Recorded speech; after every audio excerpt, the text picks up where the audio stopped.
Air travel feels like magic. You walk into an airport, pass through security, sit down in a giant metal tube, and a few hours later you're halfway across the world. It's a marvel of engineering and logistics. But behind the convenience and glamour of flight lies a massive business machine that doesn't just rely on selling tickets. Airlines have mastered a playbook of subtle tricks, psychological nudges, and revenue strategies that cost passengers far more than they realize.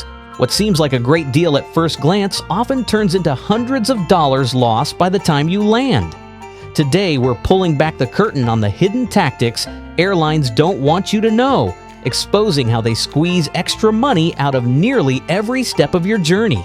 One of the first and most powerful tricks airlines use begins with the way ticket prices are displayed. You've probably searched for a flight one day, checked back a few hours later, and noticed the price mysteriously jumped. This isn't random, it's part of a system called dynamic pricing. Airlines track demand in real time and adjust fares accordingly, but they also track you. Through cookies and browsing history, some booking engines will nudge prices upward if they notice you searching repeatedly for the same route. The message is clear: book now before it gets worse. This sense of urgency pressures travelers into buying prematurely. Savvy flyers use private browsing or VPNs to get around it, but millions still pay more than necessary simply because of this subtle psychological push. Then there's the art of unbundling. In the early days of commercial aviation, your ticket included the seat, the bag, the meal, and even some extra legroom. Today, many airlines have stripped the base fare down to almost nothing and charge separately for everything else. At first, this looks like a win for customers. You can choose only what you need. But the truth is, most people need at least one bag, maybe a seat choice, and a little comfort. By breaking these apart and attaching fees, airlines make the headline price look cheaper while ensuring most passengers spend significantly more. That $199 ticket? By the time you add luggage, a seat near your family, and maybe a snack, it's closer to $350. And because nobody wants to feel uncomfortable or separated from their group, people pay. It's not an accident, it's a calculated design. Another tactic is known as the bait and switch on seating. When you book a flight, the airline might show you a seating chart where the only free seats are in undesirable spots, middle seats in the back row, for example. While everything else costs extra, this creates the illusion that if you don't pay for a seat, you'll end up squeezed in the worst possible spot. The reality is that many of those so-called unavailable seats open up later, but by then you've already paid a premium for comfort. Multiply that by thousands of passengers every day, and it adds up to staggering revenue from something that used to be included. Meals and onboard services are another profit center. On short flights especially, many airlines stopped including free food, forcing passengers to either bring their own or purchase overpriced snacks on board. A sandwich that costs a few dollars at the airport suddenly becomes 10 at cruising altitude. Drinks follow the same pattern. Water may be free, but sodas, alcohol, and even specialty coffees come with hefty markups. This works not just because of hunger, but because of timing. Once you're trapped on a flight, you don't have many options, and airlines know you'll cave eventually. But here's a subtler one: flight scheduling. Airlines sometimes deliberately overbook flights, selling more tickets than there are seats. The logic is that some people won't show up, but when everyone does, it leads to the dreaded bumping. Airlines will offer vouchers or rebook passengers, but this entire system is built on the idea that they can profit by overselling. While passengers occasionally score free flights from being bumped, more often it causes stress, delays, and extra costs when plans are disrupted. For the airline, though, it's still profitable. Selling the same seat twice generates revenue, even if they compensate a small percentage of passengers later. Another psychological trick comes through loyalty programs.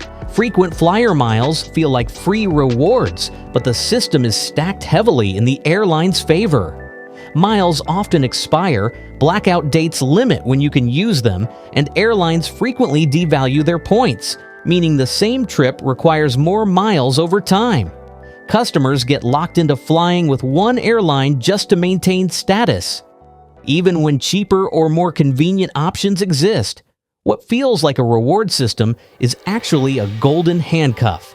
Airlines win by keeping you loyal while quietly reducing the value of your loyalty currency.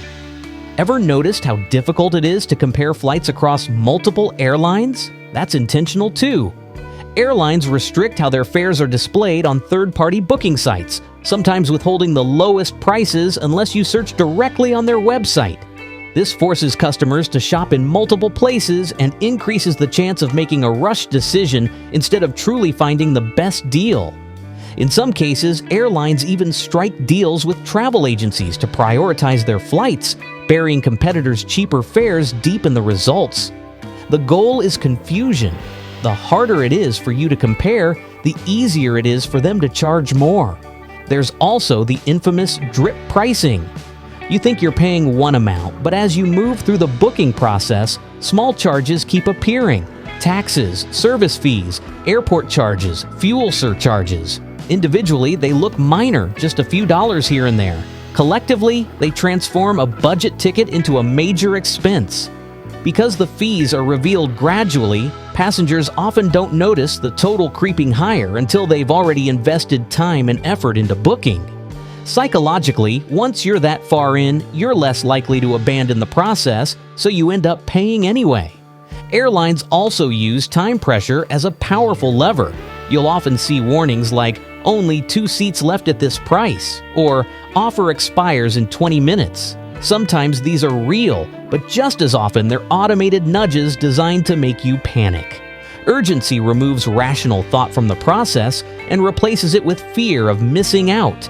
In that emotional state, travelers are far more likely to lock in a fare without checking alternatives. This isn't accidental. It's a page from the playbook of behavioral economics, fine-tuned to extract more money. Another subtle trick involves connections and layovers. Airlines know that passengers generally prefer direct flights, but they price connections to manipulate behavior. Sometimes they'll make direct flights dramatically more expensive to push you toward layovers, where you're more likely to spend money in airports, on food, drinks, or duty-free shopping.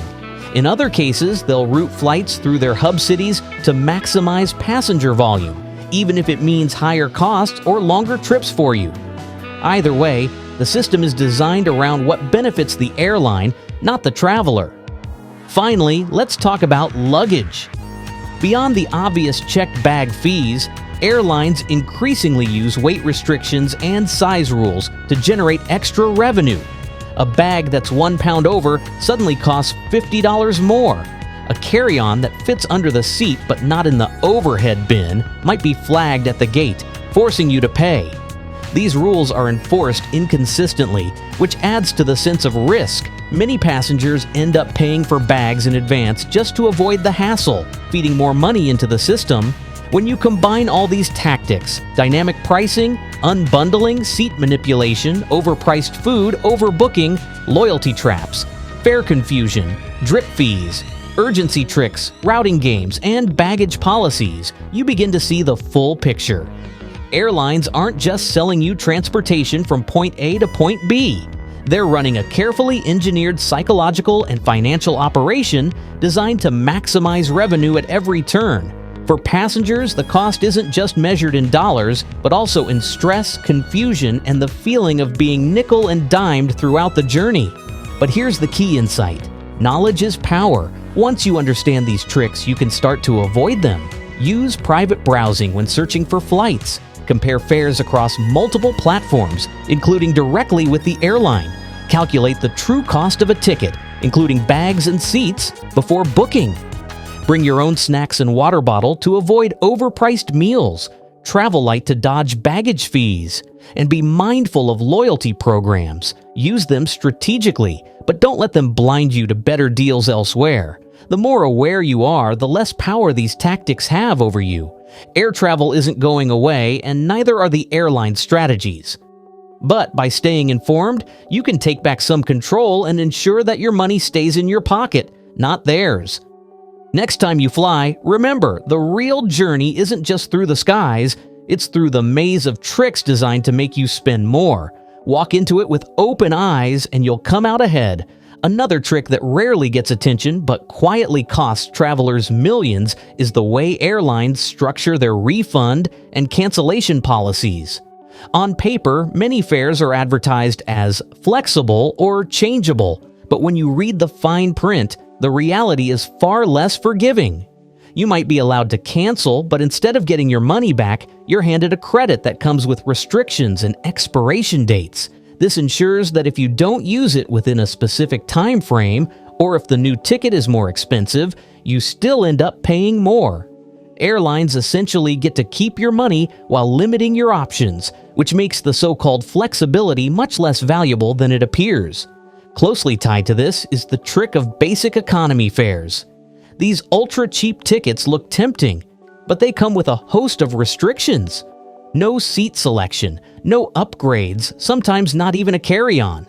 They're marketed as a budget option, but in reality, they're a psychological anchor. Airlines display them at the lowest price to catch your eye, knowing full well that most travelers will upgrade to regular economy to avoid the miserable restrictions. It's a classic upsell strategy. The cheap fare isn't meant to be bought, it's meant to make the next tier look more attractive. By dangling something that seems affordable but unpleasant, airlines push you to spend more while making you feel like you've chosen wisely. Another hidden layer comes with code sharing between airlines. You may think you're booking a ticket with one airline, but the flight is actually operated by a partner.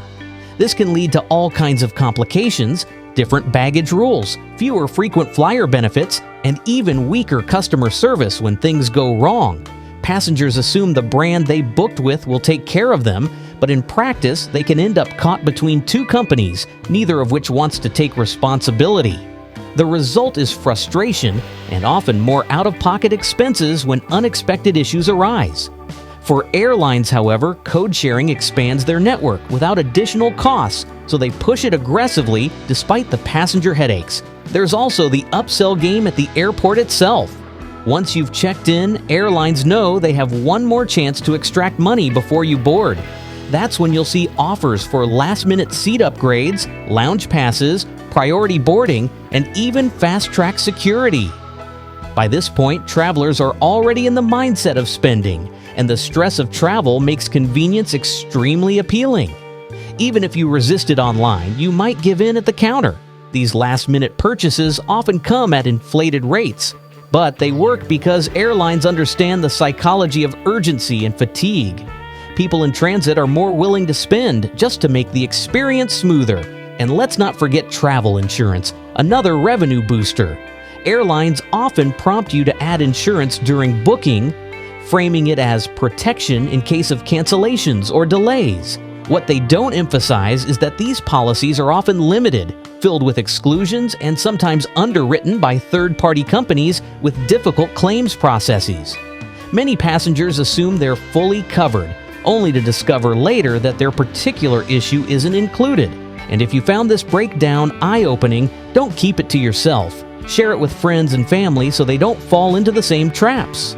Drop a comment below about the sneakiest airline trick you've experienced, and let's compare notes. And of course, don't forget to hit like and subscribe for more deep dives into the hidden systems that shape our everyday lives. Traveling smarter starts with knowing the game, and now you're one step ahead.